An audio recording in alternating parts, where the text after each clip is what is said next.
Uma das mais abrangentes pesquisas nacionais sobre o envelhecimento no país divulgou recentemente um dos maiores temores dos idosos: o medo de cair e principalmente nas ruas.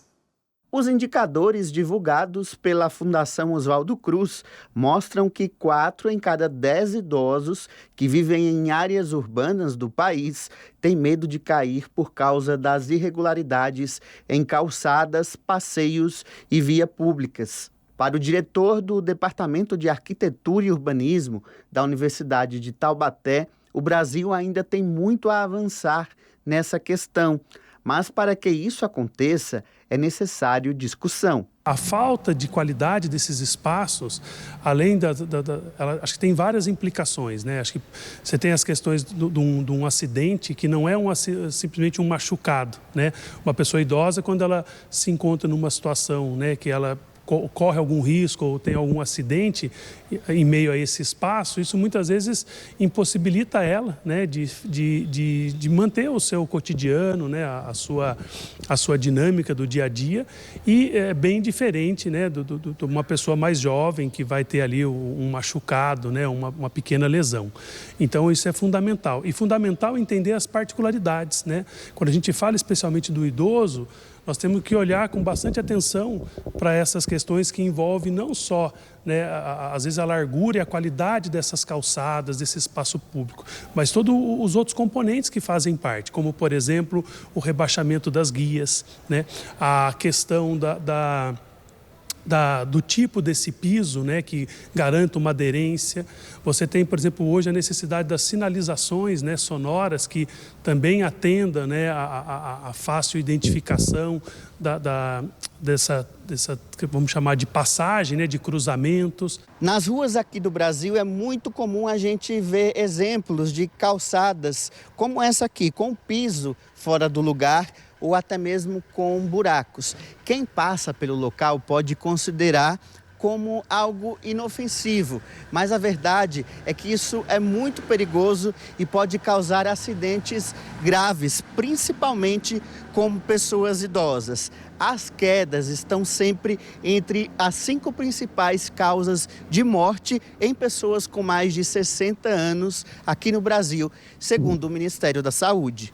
Entre o ano de 2000 e 2024, as mortes de idosos por queda só perderam em quantidade para AVCs, cânceres, doenças respiratórias e demências. Primeiro, o importante é a gente entender que a acessibilidade ela é um direito de todos, né? Então, assim, a condição de uma cidade acessível, espaço público acessível, deveria ser um direito de todos, independente da idade, né, da faixa etária. O que a gente presencia hoje, realmente, nas cidades brasileiras, em especial nas áreas centrais, são dificuldades grandes a serem enfrentadas no que se refere a essa qualidade do passeio público, né?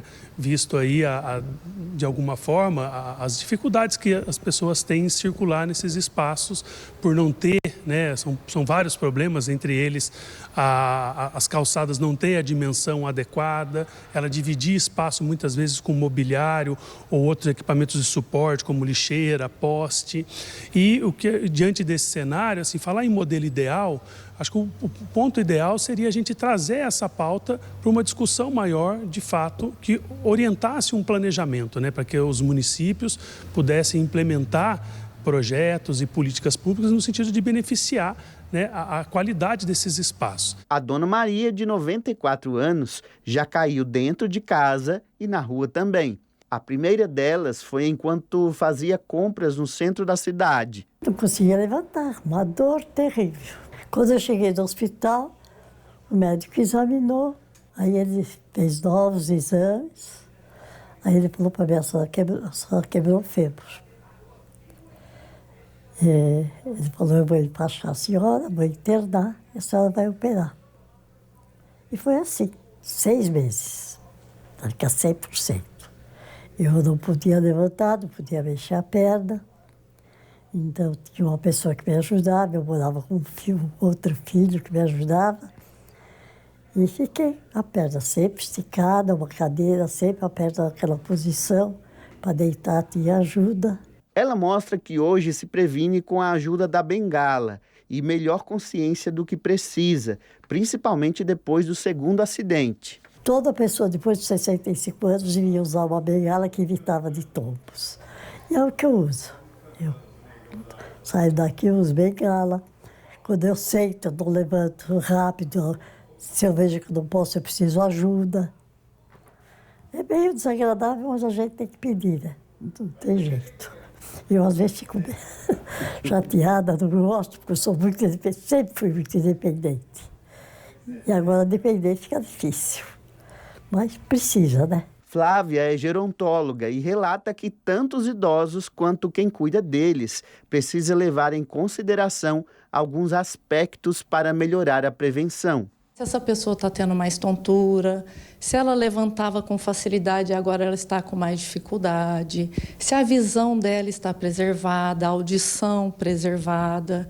Então, quem convive tem que estar atento a essas pequenas mudanças. Se ele sobe um degrau com bastante independência ou não, se ele, ao caminhar, ele está tendo desequilíbrio ou se ele tem uma marcha preservada. Então, pequenas coisas ao longo do dia vai fazer toda a diferença nesse suporte, né? Nessa prevenção. E o que ajuda também? A prática de atividade física, a ele ter uma alimentação adequada e ele a família, né, o cuidador está alinhada com o acompanhamento médico para ver como que está esse processo de envelhecimento para essa pessoa idosa.